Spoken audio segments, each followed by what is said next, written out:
Hey everybody, I'm George Bumann with the Yellowstone Life, and welcome to this week's episode, which is entitled Art of the Bear.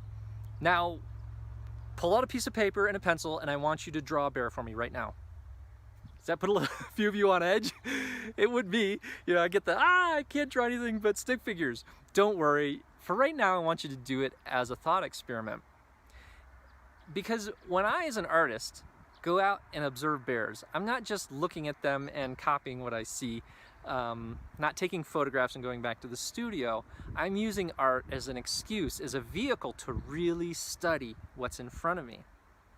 We never fully appreciate what's in front of us until we have to reproduce it. It's like if you know a subject really well, right? You can teach it, they say. Well, if you really know a subject well visually, you should be able to reproduce it. You know what looks right and what doesn't, and then you fix it. Well, that might seem like a steep curve, but bear with me. I want to show you the benefits of using the artistic eye to look at bears or anything. A little bit of the fallacies and shortcomings of technology, and of course what you get out of using the artist's eye to view that bear or that wolf or anything along your travels. So first off, technology leads us down a tenuous path at times. And the reason I say that is most of us are equipped with a camera in the form of our phone nowadays, a video recorder, and it happens every day in Yellowstone. Somebody pulls up, they've never seen a bear in their lives, and they jump out of the car, they take a few photos, they watch it for about 5 minutes, and then they drive away. They got it, right? They check it off the list. And if you only have a few minutes, of course, that's the way to go. You want to capture what you can if you're pinched for time. But here's the thing. I really, among other things, want to help you understand the importance of planning in time. Time to really get the good stuff in your surroundings, in your travels. Okay? So the camera leads us down a path. One, technologically, it restricts the way we see. In the end, if you want to go show friends, I've had this happen, at the canyon. I'll be sketching in pencil, the canyon, and it's these beautiful layers of ridges that come down to the river, and the birds are flying in amongst those, and the waterfall in the distance, and all this stuff. But what happens when the jokester comes by and he says, "Hey, you want to borrow this?" Handing his camera out toward me. He goes snap, and he walks away. And he has to go back at night at the hotel and look at the video to see what he would have saw had he been looking in real life. Like really seeing it. Not just looking, but seeing it. And unfortunately, what the person is left with is a truncated version of what they really would have encountered. Not just visually, but your ears, what's coming in through your nose, the wind. Right now, this beautiful breeze is coming off the lake right now. You miss all that stuff when you condense your experience down into a photo or a short video. Nothing is as good as our own senses. Furthermore, this camera, it doesn't capture even light to dark the way our eyes do. It's monocular, it's compressing and flattening all the textures and relief, but it's also missing stuff in the shadows and the highlights. Even the clouds behind me, you can see here, are kind of blown out. They're very white, when in fact, when I look, there's a lot of nuance to the lights and darks in those big vapor clouds up there. Our eyes see on the order of 12 to 14 stops if we're using photograph parlance. The camera can capture 6, 7, 8 maybe. I mean, that might even be pushing it with high dynamic range images. The bottom line is, it's not a great surrogate for your experience. So when I show up with a sketchbook and I start sculpting this bear, I can sculpt the bear in my sleep, but I want to see what this bear has to teach me. And there is no way that we can get all of the good stuff from an area or an experience secondhand, even if it's through our own technology. You have to experience it in the moment. The moment is king. So here's what I want you to do. It's do what I do. I go out in the field, I've got a sketchbook, and I just start recording what I can see. Look at that grizzly bear. Is the line of her back flat? Is the hump higher than the rump? Or is the rump higher than the hump? You know, is her backside, when you look at her from the hind end, is it round? Is it sort of an inverted U shape? Is it kind of angled off?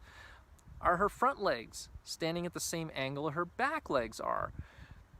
What is the shape of the face when she looks at you? What I want you to do is try your best to record these. And here's one key piece. Don't make stuff that's pretty. Do this for yourself. Don't do this to put on a shelf or a mantelpiece or share with other people. This is for you. This is a learning tool for you to really dig into what's in your environment. And so don't worry about it being pretty. The important thing is that you try. And the trying helps you peel back the layers of this beautiful onion that is the natural world, because it's so infinitely beautiful. So these crude little initial gestures at trying to record the shape of her head. Look at, as she looks at you, what is the shape of her face? And look, you can almost see this perfect circle when she looks at you. Each one of these little elements isn't going to make or break your experience, but what it does is act as a stepping stone for you to dig in just a little deeper each time. It keeps you in that spot. You don't take the photo and drive away after 5 minutes. You might sit there for an hour or part of a day. And the important thing to realize is every effort you make, every firing of the nerves is teaching you something. It's embedding something deeper into your mind. And you have that to work forward from the next time you encounter something like this.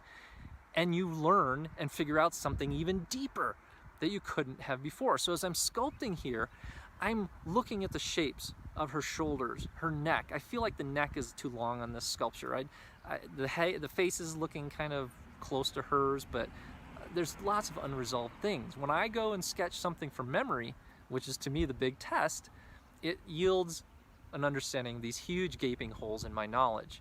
It points out, oh, you need to go look at the chest of a bear, how the legs come up into the chest and how the neck comes out.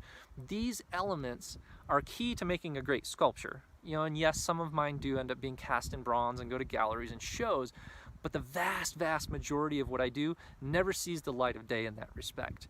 It is for me to learn.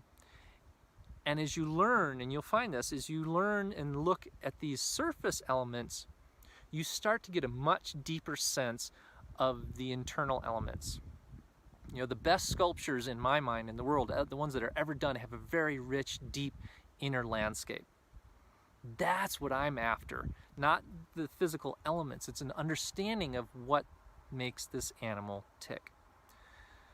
So when I'm sitting there and I'm recording these things, and this will happen for you, you're recording and observing a lot of things consciously. You know, you're making the line or you're making a description. But what you're also pulling in by putting yourself there is a ton of subconsciously absorbed experiences. What does that take the form of? Well, right now, that the fact that the cloud has blocked out the sun, there's this beautiful breeze, what do I see, what do I hear, what do I smell? That all comes in, and it informs our understanding as we go forward. So for instance, this grizzly bear, the Lake Butte sow down here at Yellowstone Lake, took off this morning, and she went charging up the hill through this down timber with her tiny little cub. She's looking over her shoulder and she's frothing at the mouth. If you had never seen that before and this is the first bear you pull up on, you would never notice this as being different. But having put in the time and the study of this animal and ones like her, I knew this wasn't normal. Something was going on, and a little bit later I spotted the reason why, or a very, very likely reason why. There was a huge boar, a male grizzly bear, to the south of where she had been feeding with her cub. She, as some of you might know, male bears are one of the leading causes of death for young cubs. They kill the cub to mate with mom, and that way have their offspring going forward in the population.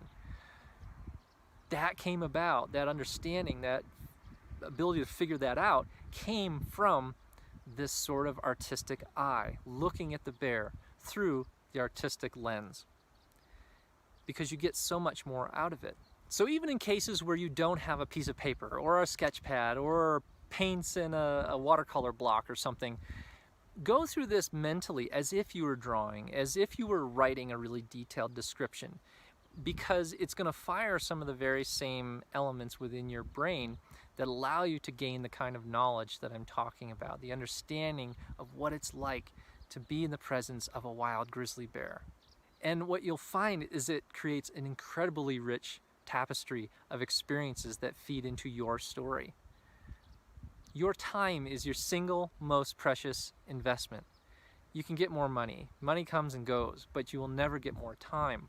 And if you afford yourself the time to experience things in your environment and on your travels, you're going to get a lot more benefit, a lot better dividends out of those experiences, and the stories and the memories that you have from them will stick, and they'll be so much more rich. Yes, some of the art stuff will help you record it, and you can show it to friends if you want, but you can look back through it yourself. Don't worry about making anything pretty. Making something pretty is not the goal here. Simply engaging your mind and seeing something completely new in something you've always known. This particular bear sculpture, I probably, let me put it this way, don't expect to see it finished anytime soon because I sort of adhere to Leonardo da Vinci's ethos, which is that art is never finished, it's only abandoned.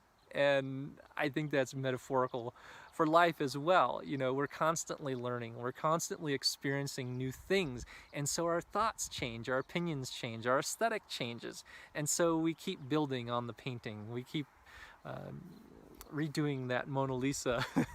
Maybe it never gets to be that beautiful, but that's not the point. That really is not the point. Art is for everyone, and it's a way to dig in deeper. I hope this helps.